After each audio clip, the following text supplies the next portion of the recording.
നമ്മളിപ്പോൾ ഇന്ന് ചെയ്യാൻ പോകുന്നത് ഒരു പ്ലോട്ട് കിട്ടിയാൽ ആ പ്ലോട്ടിനെ എങ്ങനെ ഡിസൈൻ ചെയ്യണം. അതായത് ഇന്ന് നമ്മൾ ചെയ്യാൻ പോകുന്നത് ഫുള്ള് റിനോവേഷൻ വർക്കാണ്. റിനോവേഷൻ പറഞ്ഞു കഴിഞ്ഞാൽ നമുക്ക് ഇത്തിരി കോംപ്ലിക്കേറ്റഡ് ആയിട്ടുള്ള റിനോവേഷനാണ്. അതായത് ഇപ്പോൾ ഈ പ്ലോട്ടല്ല, ഈ ബിൽഡിങ് ഫുള്ളായിട്ട് വന്നേക്കണത് ഇതിന് തറയിന് ബെൽറ്റ് കാര്യങ്ങളൊന്നും ഇട്ടിട്ടില്ല. അങ്ങനെയുള്ള കോൺസെപ്റ്റ് കാരണം മേലേക്ക് അധികം വെയിറ്റ് ആയിട്ട് കയറി പോകാനും പാടില്ല. അപ്പോൾ നിങ്ങളിപ്പോൾ ഈ കാണുന്ന ഞാനൊരു പ്ലാൻ കാണിച്ചുതരാം. ഈ പ്ലാനിൽ ഈ ബാത്റൂമും ഡ്രസ്സിങ് റൂമും ഈ ഭാഗം മൊത്തം നമ്മൾ എക്സ്ട്രാ ആഡ് ചെയ്തതാണ്. അത് ഒരു ഷോ വാൾ എന്നുള്ള കോൺസെപ്റ്റിലും പിന്നെ അത് മാത്രമല്ല ഈ ബെഡ്റൂമിലേക്ക് എക്സ്ട്രാ ഒരു ഏരിയ വേണം എന്നുള്ള കോൺസെപ്റ്റിലാണിത്. പിന്നെ ഫുള്ള് ഒരു നില ബിൽഡിംഗാണ് ഇത് വരുന്നത്. അപ്പോൾ അത് റിനോവേറ്റ് ചെയ്തിട്ട് സെക്കൻഡ് ഫ്ലോർ, അതായത് ഫസ്റ്റ് ഫ്ലോർ മേലേക്ക് എടുക്കണം. പിന്നെ അത് നമ്മളൊരു ട്രോപ്പിക്കൽ മോഡൽ സ്റ്റൈലിലാണ് ഇത് ക്രിയേറ്റ് ചെയ്തെടുക്കുന്നത്. അപ്പോൾ കംപ്ലീറ്റ്ലി ഡിഫറെൻ്റ് ആയിട്ടുള്ള സ്റ്റൈലും മോഡലും കാര്യങ്ങളും, അതായത് കാർ പോർച്ച് ബൗണ്ടറി വാള് എല്ലാം ഉൾപ്പെടെ ഒരു കോൺസെപ്റ്റ് രൂപത്തിലാണ് നമ്മൾ ക്രിയേറ്റ് ചെയ്തെടുക്കുന്നത്. അപ്പോൾ അതിൽ റോഡ് ഇതിൻ്റെ വെസ്റ്റ് സൈഡിലായിട്ടാണ് റോഡ് വരുന്നത്. അപ്പോൾ അതിനെ നേരിട്ടിട്ടുള്ള കോൺസെപ്റ്റിലാണ് മൊത്തം എടുത്തേക്കുന്നത്. പിന്നെ ഈ ബിൽഡിങ്ങിൽ എക്സ്ട്രാ ബെൽറ്റ് കാര്യങ്ങൾ ആഡ് ചെയ്യാത്ത കാരണം നമുക്ക് മൊത്തം ഈ അടിയിൽ എങ്ങനെയാണോ കെട്ടിപ്പോയിട്ടുള്ള കട്ടകൾ കാര്യങ്ങൾ അതിനനുസരിച്ച് അതിൻ്റെ മേലെ കൂടെ മാത്രമേ കയറ്റിയെടുക്കാൻ പറ്റുള്ളൂ. അപ്പം അങ്ങനെയുള്ള പ്രശ്നങ്ങളും കാര്യങ്ങളും ഇതിൽ വന്നിട്ടുണ്ട്. അപ്പോൾ പിന്നെ ഇതിൽ മുന്നുള്ള പ്ലാനിൽ വെച്ച് നോക്കിയാൽ ഈ ഓപ്പൺ ഏരിയ ഡബിൾ ഹൈറ്റ് ആണ് ഒരു സൈഡ് മൊത്തമായിട്ട് എടുത്തേക്കുന്നത്. ആ ഭാഗത്ത് ബെഡ്റൂം ആയിരുന്നു വന്നിരിക്കുന്നത്. ഞാൻ വേണമെങ്കിൽ ആ ഒരു പ്ലാന് കാണിച്ചു തരാം. Just 1 minute. ഞാൻ ആ പ്ലാൻ ഒന്ന് എടുത്ത് കാണിച്ചു തരാം. ഇപ്പോൾ ഈ കാണുന്ന ഇതിലത്തെ പ്ലാന്, അതായത് ഒരു പാസേജ് ഏരിയ ബെഡ്റൂം ആയിരുന്നു ഈ ഭാഗത്ത് വന്നിരുന്നത്.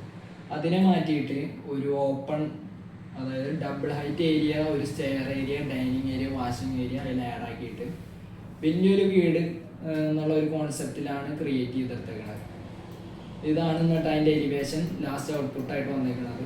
അതായത് ഫുള്ള് ഇൻഡസ്ട്രിയിൽ വെച്ചിട്ടാണ് റൂഫ് നമ്മൾ പണിതേക്കുന്നത്. കാരണം ഓവർ വെയിറ്റ് ലോഡ് വരാൻ പാടില്ല. കാരണം ഈ ഒരു ഭാഗത്ത് കട്ടിങ് കൊടുത്തേക്കുന്നത്, ഈ ഭാഗത്ത് ഒരു കിണർ വരുന്നതാണ്. അപ്പോൾ ആ ഭാഗത്ത് ഓവർലോഡ് കൊടുത്തു കഴിഞ്ഞാൽ ഇവിടെ ചിലപ്പോൾ ഇടിയാനുള്ള സാധ്യത ഉണ്ട്. കാരണം ബെൽറ്റ് ഇല്ല, സാധാ ഒരു പണ്ടത്തെ വീടിനെ തറയാണ്. അപ്പോൾ അത് വെച്ചിട്ട് ഇവിടെ ഒരു ബെൽറ്റ് കൊടുക്കാണ്ട് ഒരു ഇതില്ലാണ്ട് ഇവിടെ കിണറും ഉണ്ട്, അപ്പോൾ ഇടിയാൻ സാധ്യത ഉണ്ട്. അപ്പോൾ ഫുള്ള് ഇവിടെ ഓപ്പൺ ടെറസും ബാക്കിയുള്ള ഏരിയ മൊത്തം യൂട്ടിലൈസ് ചെയ്തിട്ടാണ് നമ്മൾ ഫുള്ളായിട്ട് ഡിസൈൻ ചെയ്തിരിക്കുന്നത്. അപ്പോൾ പിന്നെ ഇതിൽ വരുന്ന ബെഡ്റൂമും ബാത്റൂമും മാത്രമേ നമ്മൾ കോൺക്രീറ്റ് വെച്ചിട്ട് ഫ്ലാറ്റ് റൂഫായിട്ടാണ് വാർത്തിരിക്കുന്നത്. ബാക്കിയുള്ളത് മൊത്തം, അതായത് ഇപ്പുറത്തെ ലോഡ് വരാൻ പാടാത്ത ഭാഗത്ത് മൊത്തം ഇൻഡസ്ട്രിയിൽ വെച്ചിട്ട് സ്ട്രക്ചറായിട്ട് ബിൽഡ് ചെയ്തെടുത്തേക്കാണ്.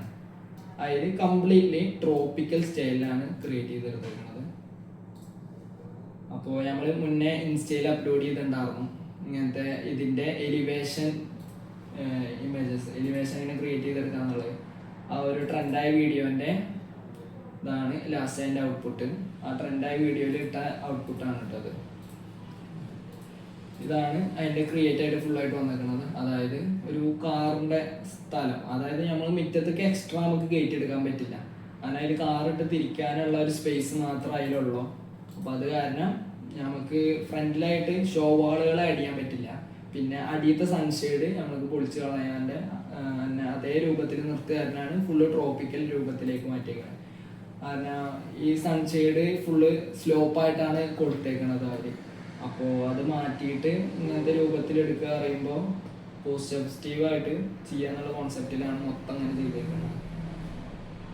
അപ്പോൾ ഇത്രയുള്ള അന്നത്തെ നമ്മുടെ വീഡിയോ. ഇതെങ്ങനെ ഒരു ക്രിയേറ്റ് ചെയ്തെടുത്തു എന്നാണ് നമ്മളിന്നിവിടെ കാണിച്ചത്. അപ്പോൾ താങ്ക് യു ഫോർ വാച്ചിങ്.